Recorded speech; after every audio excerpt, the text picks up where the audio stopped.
Good morning, all. I got something here. It's not music. It's from Monty Python, In Search of the Holy Grail. Now, in that whole movie, the whole movie is just very good. But the one thing that cracked me up the most when I remember first watching it was the scene where it was Sir Robin. Is it Sir Robin? What's his name? Let's see here now. Brave Sir Robin. Oh, yeah, that's right. Brave Sir Robin, Eric Idle. And, they all go off on their separate quests to different directions. They're looking for the Grail. So Sir Robin, he's marching along. You know how they did without horses. And he's got his troupe of musicians behind him singing as he's marching off to glory.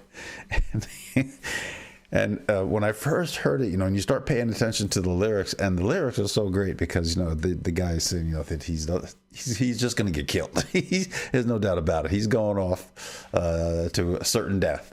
But he starts hearing, what the lyrics are saying, but it just cracked me up. It was the funniest damn thing when I first heard it. Anyway, I'm going to play that. And this is from like an album, the soundtrack of the Holy Grail. So there's this thing, it's Eric Idle talking, and he's doing this explanation of all kinds of bizarre stuff. You know how they do. They're very good at that whole absurd, rapid-fire craziness. And a lot of very, if you're not from England, some of it might go over your head because you don't know who they're talking about or references they're making.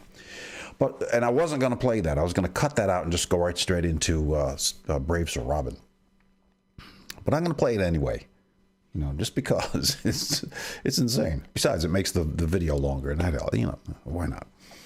So this is Eric Idle doing some strange thing right before the Sir Robin thing. And if you've never seen the movie, you need to see the movie. So here we go. Just something a little different. Lucky Reginald Vas Deferens is a nuclear scientist in love with mafia boss Enrico Marx, who is himself married to Conchita Macbeth, a lively belly dancer at a Belgian disco, whose manager, burly Ivan Crabb, has a naked daughter Janice engaged to J.J. Spim, a New York private detective, employed by elegant Laura Heron to trace the missing £1 million B-Day that Hitler gave to Eva Braun as a bar mitzvah present during a state visit to Crufts, and which remained hidden until a World Cup referee, Horst Jenkinson, was found hanged in a New Jersey tenement with the plans of a Russian secret weapon partially tattooed on his elbow. In Brisbane, the Brain brothers, Nicky and Vance, torture a Mayfair trichologist who reveals to Dora Brain in a tender and emotional death scene that his hair is not his own. Meanwhile, the Kent Touring 11 have trapped Husky Matilda Tritt on a sticky near Hastings. What's a sticky? And she reveals all before enforcing the follow-on. Peter Niezerwand and Cyril Garfunkel arrive just in time with the Welsh police and the Halley Orchestra and proceed to sing a love song which allows Dr. Indira McNaughton just enough time to cross the Alps into Geneva, where he meets Con Rapp, a kung fu fanatic and cat lover, who frivolously shoots him, but not before introducing him to lively, intelligent Norwegian widow Lanny Krimt, who shows him her inner thighs, where he finds the address of a good French restaurant and unexpectedly meets Gabriello Machismo, an ex-Korean plastic surgeon whose frankly blonde assistant Sally Lesbit is now the half-brother of a distant cousin of Rafe Vaughan Ding-Ding-a-Dong, the Eurovision song, and owner of the £1 million B-Day given by Hitler to Eva Braun as a bar mitzvah present during a state visit to Crufts, and which remained hidden, etc., etc., etc. This they now do. Meanwhile, Harold and Victor Medway III discover a newfound love for each other in a flashback near Devon, where they meet up with Doug and Bob, the Metropolitan policemen, who surprisingly turn out to be in this film after all, who kill everyone and live happily ever after. Bob.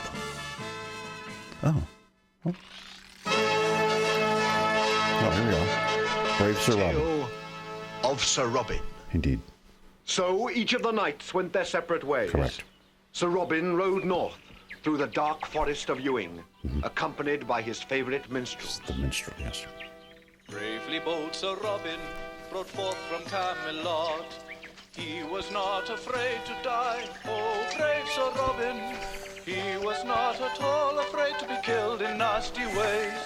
Brave, brave, brave, brave Sir Robin. He was not in the least bit scared to be mashed into a pulp, or to have his eyes gouged out and his elbows broken, to have his kneecaps split and his body burned away, and his limbs all hacked and mangled. Brave Sir Robin. His head smashed in and his heart cut out and his liver removed and his bowels unplugged and his nostrils raped and his bottom burnt off and that's enough music for now, lads. Looks like there's dirty work afoot. Oh, brave Sir Robin. Not so brave. Yes, it was the dreaded three-headed knight, the fiercest creature for yards around.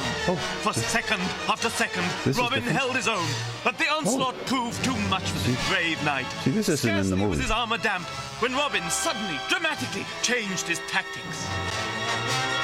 He's buggered off. So he has, he's scarpered.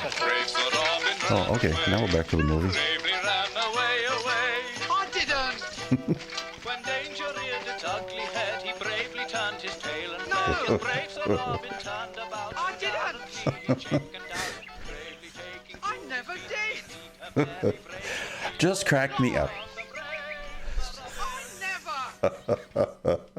I never chickened out. I'm brave Sir Robin. Yeah, that's such a great scene. Yeah, one of my favorite scenes out of the movie. Though, like I say, the whole movie is just terrific. If you've never seen it, and don't worry about not, if you're not from Britain and you know that stuff, you're thinking, oh, that stuff's gonna go over my head. I don't understand. Don't worry about it. You'll get it. It's fine. But I like their absurd humor. Monty Python. I've been a Monty Python fan since, mid-70s someplace. I think I discovered them. I used to watch them on public television when I lived in New York, on public television being public television. And there were certain nights you could watch. I was watching Benny Hill, Monty Python. Who else was I watching? You could watch like W.C. Fields stuff and the old Groucho show. They played a lot of great stuff. I don't know if they do that anymore. I don't think probably public television is going to get the way the world is going today, if you know what I mean. They're going to do away with public television next. All right. So anyway, that was cool. That's just one of my favorite parts of the movie. I can watch that movie over and over again when they're arguing about the bird carrying the coconut and all that kind of a thing. Crazy stuff. All right. Just something a little different, folks. Later.